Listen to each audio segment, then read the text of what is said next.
어제 통독이 7장과 8장이었는데요. 8장 마지막을 보면 예수님께서 제자들에게 이렇게 물으십니다. 사람들은 나를 누구라 하느냐? 제자들이 예수님께 대답합니다. 세례 요한이라고도 하고 더러는 엘리야, 더러는 선지자라고도 그렇게 말합니다. 그러자 주님이 한 번 더 물으시죠. 그러면 너희는 나를 누구라 하느냐? 이때 베드로가 자신 있게 대답합니다. 주님은 그리스도이십니다. 그리고 난 뒤에 주님께서는 고난을 당하시고 그 십자가에 죽으시고 사흘 만에 살아나실 것을 제자들에게 말씀하십니다. 그때 베드로는 또다시 이야기합니다. 그때는 주님은 그리스도이십니다 라는 고백과 다르게 주님 그 길을 가셔서는 안 됩니다 라고 주님의 가시려는 길을 막고 항변합니다. 주님은 그때 베드로에게 말씀하시죠. 사탄아 물러가라. 네가 하나님의 일을 생각하지 않고 도리어 하나님의 일을 방해한다. 사람의 일을 생각한다. 라고 하시면서 한 가지 중요한 말씀, 참 제자도가 무엇인지를 그 뒤에 본문에 말씀하십니다. 그 말씀이 8장 34절의 말씀입니다. 누구든지 나를 따라오려거든 자기를 부인하고 자기 십자가를 지고 그리고 따를 것입니다. 주님께서는 베드로의 인간적인 생각과 그 행동 방식에 대해서 꾸짖으십니다. 그리고 한 걸음 더 나아가 이렇게 말씀하시는 것이죠. 죽음의 길은 내가 가야 할 길, 그 길뿐만 아니라 나를 따르는 너희들의 길이기도 하다라는 말씀입니다. 십자가는 주님이 지시지만 그 십자가를 지신 그 주님의 길을 따라가야 하는 그 제자들의 사명을 말씀하고 계신 것입니다. 주님을 통해 임하는 하나님의 나라, 그리스도의 십자가의 길을 막아서 하나님의 나라를 확보하고 얻는 것이 아니라요. 오히려 그 길에 동참하고 함께함으로 하나님의 나라가 이루어진다라는 것을 보여주고 있습니다.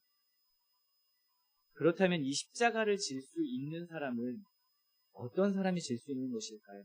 그리고 어떤 사람이 주님의 제자가 되는 것일까요? 오늘 말씀 마지막 부분에 한번 같이 확인을 해보도록 하겠습니다. 이제 8장에서 9장으로 본문이 넘어오니까요. 본문의 분위기가 굉장히 많이 사뭇 달라집니다. 8장에서는 고난과 자기 십자가를 지고 주님을 따르는 어떠한 어려운 길을 풍기는 그런 느낌이었다면 9장에서는 영광스러운 예수님의 모습을 표현하고 있기 때문입니다. 예수님께서 베드로와 요한과 그리고 야고보와 함께 산에 올라가시죠. 그때 예수님의 모습이 변화되어서 너무 흰 광채가 나는 것을 그 제자들이 눈으로 보게 됩니다.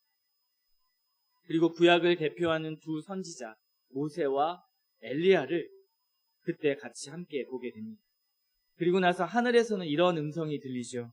이는 내 사랑하는 아들이니 너희는 그의 말을 들으라. 예수님께 하신 하늘에서 내려진 말씀입니다. 문맥상의 8장 마지막에서도 예수님이 어떠한 분이신지를 강조하고요. 그리고 오직 주님께서 감당하셔야 할 그 속죄의 십자가는 오직 주님만이 지실 수 있다라는 것을 강조하는 본문이 나왔었습니다. 9장에서도 역시 예수님을 본문은 강조하고 싶어 하는데요.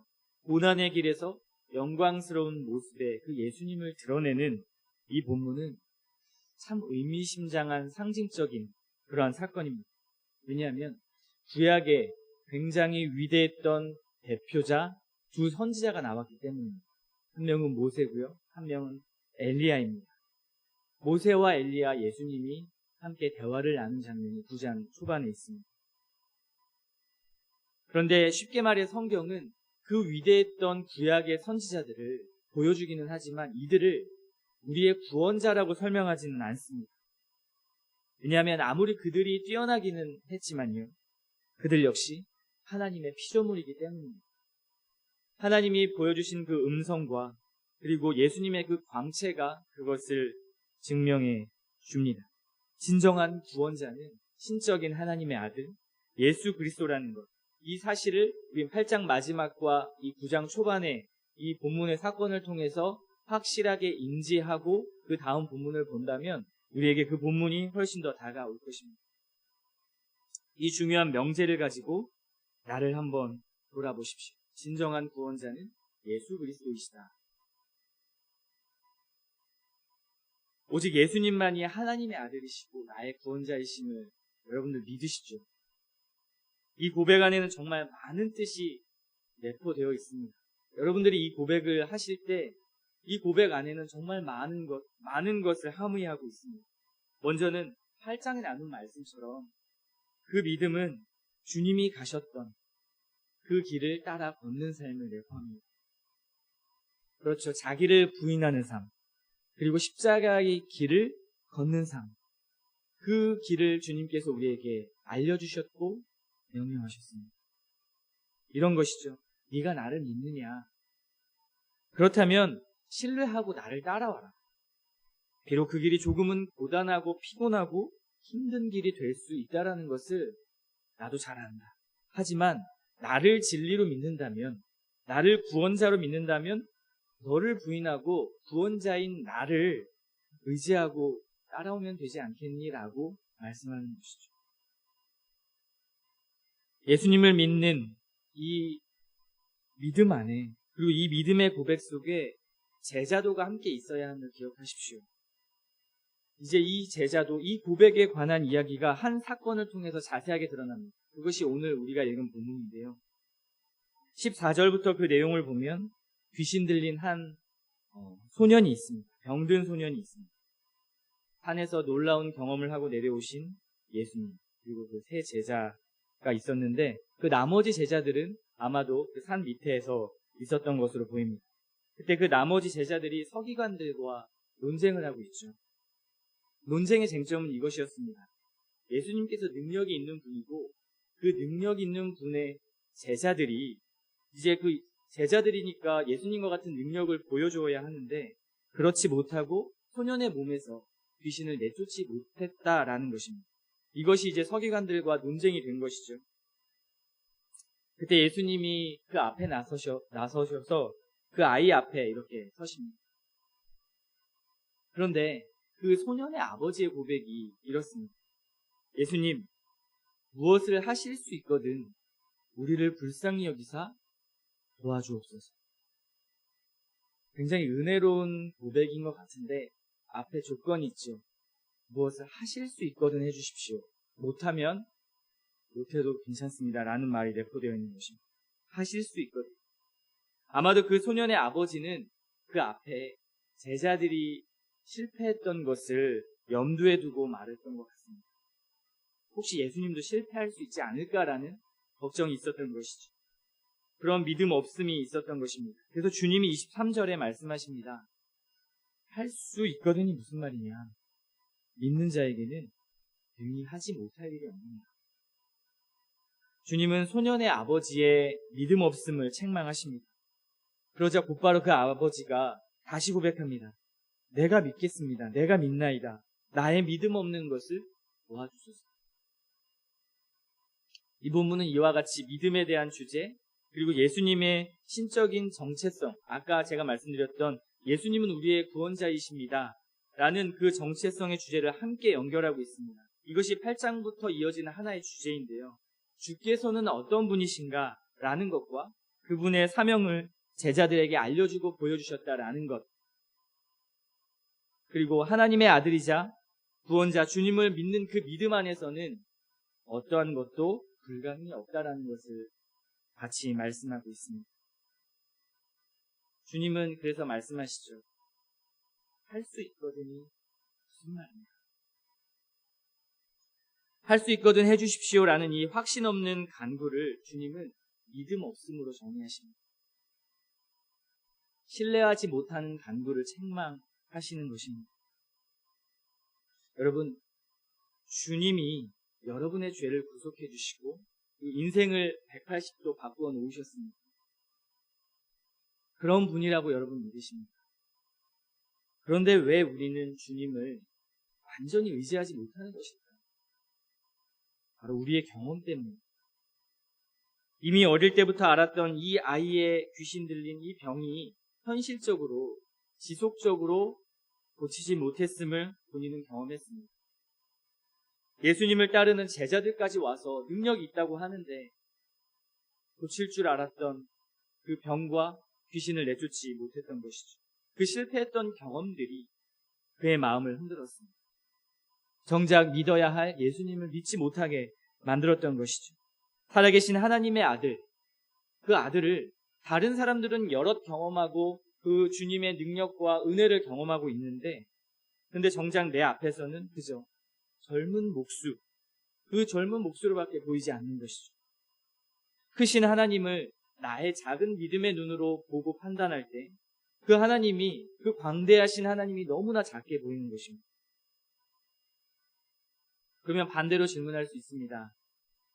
그렇다면 그 믿음이 있는 삶은 완벽하고 퍼펙트한 삶일까요? 우리는 늘 이 믿음과 믿음 없음의 사이에서 고민하고, 그리고 믿음 있는 삶이란 완전한 삶일까 아닐까라는 이 고민 속에서 늘 어려워합니다. 그리고 실패하는 나를 보면서 내가 과연 믿음이 있는 사람일까라는 그런 고민이 들게 되는 것이죠. 그런데요, 저는 적어도 제 개인적인 경험으로는 신앙생활하면서 그런 완벽한 사람을 단 한 사람도 보지 못했습니다. 저의 경험뿐일까요? 성경의 역사 속에 볼 때도요, 완벽한 사람은 없었습니다. 우리의 모든 신앙의 선배들조차도 완벽한 사람은 없었죠. 심지어 바울 사도조차도 자신을 나약한 존재, 무력한 존재라고 늘 고백하는 것을 우리는 성경을 통해 확인할 수 있습니다. 그렇다면 믿음이 무엇입니까? 믿음 없던 소년의 아버지는 다시 재차 고백하죠. 내가 믿나이다. 나의 믿음 없는 것을 도와주소서. 그의 믿음이 완전했습니까? 방금 전까지는 주님을 부인했죠. 할 수 있거든 해주십시오. 그 믿는 믿음이 완전한 믿음이 아니었습니다. 물론 그 다음의 고백도 완전한 믿음이라 우리는 확신할 수 없습니다. 그런데 우리가 주목할 것은 그 뒤의 말에 주목을 해야 됩니다. 나의 믿음 없는 것을 주님 도와주시옵소서. 믿음조차도 주님이 도와주신다라는 사실을 여러분 기억하셔야 합니다. 주님의 도우심과 역사로 그 뒤에 결국 귀신은 내쫓아지고, 그리고 병도 치유되었습니다. 제자들이 굉장히 궁금했습니다. 주님, 왜 저희들은 귀신을 쫓아내지 못했습니까? 왜냐하면요, 제자들은 마가복음 앞에 3장 15절과 6장 7절에 보면 주님께서 제자들에게 직접 귀신을 내쫓는 권능을 허락하셨기 때문입니다. 이미 그들은 귀신을 내쫓는 권능을 받았습니다. 그런데 지금 내쫓지 못한 상황이죠. 주님은 여러분에게 믿음을 주셨습니다. 그리고 신앙도 주셨고요. 여러분 나름대로 하나님께서 주시는 비전들을 허락하셨습니다. 직분도 주셨고요. 여러 가지 신앙적인 체험도 주셨을 수 있습니다. 그런데 제자들을 보십시오. 그런 모든 것들을 받았는데 실패했습니다. 주께서 하라고 명령도 하셨고요. 그 일을 위해서 능력까지 받았는데 실패했습니다. 왜 그럴까요? 무엇이 문제일까요? 그 답을 예수님께서는 29절에 말씀하십니다. 기도 외에 다른 것으로는 이런 종류가 나갈 수 없습니다. 주님은 이 모든 문제를 기도로 지적하십니다. 신앙은 있고요. 꽤 말씀도 많이 알고 달란트도 있고 은사도 있고 나름 능력도 있습니다. 그런데 기도하지 않는다. 안 된다는 것이죠. 기도하지 않는다는 것은 곧 주님을 의지하지 않고 있다라는 것을 대변하는 말씀입니다. 내가 받은 능력, 은사, 달란트, 그러한 것들로 주의를 하고 그리고 신앙생활을 할 수 있습니다. 그러나 주님을 의지하지는 않는 것이죠. 내 힘과 의지로 이 모든 것들을 통제하고 가능하다고 믿는 것입니다. 우리는 때로 자신에게 속을 때가 참 많습니다. 주님 없이 무엇을 할 수 있다라고 생각하는 그 불의한 믿음이 우리의 또한 신앙의 믿음 한켠에 다른 믿음으로 존재하는 것이죠. 주님의 영역과 나의 영역을 구분해 놓고요. 이것은 주님이 없어도 해결할 수 있는 일이야. 이것은 주님이 아니라 돈이 해결할 문제지. 이것은 코로나가 빨리 종식되어야 해결될 문제야. 이것은 내 남편이 정신 차려야 될 문제지 주님이 개입하실 일은 아니야. 라고 우리의 무의식 가운데 그렇게 믿고 있다라는 것입니다. 주님이 내 삶의 전반적인 모든 영역을 통치하신다라는 믿음이 있으면 그렇다면 우리는 이러한 생각을 가질 수 있겠죠. 주님은 이러한 생각을 뒤집으십니다. 너의 능력과 힘을 의지하는 것이 아니라 나를 의지해야 한다. 내가 너에게 권능을 주었지만 그렇지만 그것은 너가 하는 것이 아니라 나를 통해 하는 것이다 라고 말씀하십니다. 내게 주어진 모든 것들을 한번 생각해 보아라. 내가 허락한 모든 것들은 내가 너에게 준 선물이다. 그러나 그것 때문에 만약 네가 나를 의지하지 않는다면 그렇다면 그것은 선물과 능력이 아니라 너에게 있어서 저주이다. 너의 모든 삶이 나를 향해 지탱될 때 그 선물과 능력이 너에게 복이 될 것이고 하나님 앞에 영광이 될 것이다 라고 주님이 말씀하는 것입니다. 현재 상황이 좋고 나쁨으로 그리고 내게 능력이 있거나 없거나 그리고 다른 사람들로 하여금 인정을 받거나 받지 못하거나 라고 우리는 세상의 일들을 이루어진다고 믿습니다. 그러나 주님의 일은요, 내가 괜찮은 사람, 능력 있는 사람의 문제가 아닙니다. 모든 여건이 잘 허락되어가지고 주님의 일들이 이루어지는 것이 아닙니다. 가장 최악의 상황 속에서도 가장 우리가 우리의 힘으로 할 수 없다고 느낄 정도로 가장 열악한 상황 속에서 주님은 일하시는데요. 그 일하시는 방법이 바로 우리의 기도를 통해서 일하신다고 말씀하십니다. 오직 기도로 주님을 의지할 때 주님은 그 모든 것들을 이루어내십니다. 제가 아까 서두에 드렸던 말씀을 한번 기억해 보십시오. 누가 참 제자의 길을 걸어갈 수 있습니까? 라는 질문이었습니다. 누가 자기를 부인하고 자기의 십자가를 지고 가는 참 제자의 삶을 살 수 있는 것일까요? 여러분 그렇게 살기 원하시죠? 예수님을 믿는 믿음이 있다면 우리에겐 다 이러한 열망이 있을 것입니다. 그것은 부족하고 연약하고 믿음이 완전하지 못해도 주님께서는 기도하는 삶, 주님을 의지할 때 그 길을 걸어갈 수 있게 해주신다고 말씀하십니다. 그러니 주님도 아버지 앞에 십자가를 지시기 전에 기도하셨잖아요. 주님은 시간만 나면 기도의 시간을 만드시고 기도하셨습니다. 그것이 자기 부인의 길입니다. 나를 부인한다라는 것은 주님을 의지한다라는 것이죠. 나의 힘을 의지하는 것입니다. 주님이 도우실 것을 믿는 것입니다. 주님도 기도하셨는데 우리가 어찌 기도하지 않고 살아갈 수 있을까요? 교회는 어떻습니까? 어떻게 교회가 변화되고 어떻게 주의 일들을 하나하나 이루어갈까요?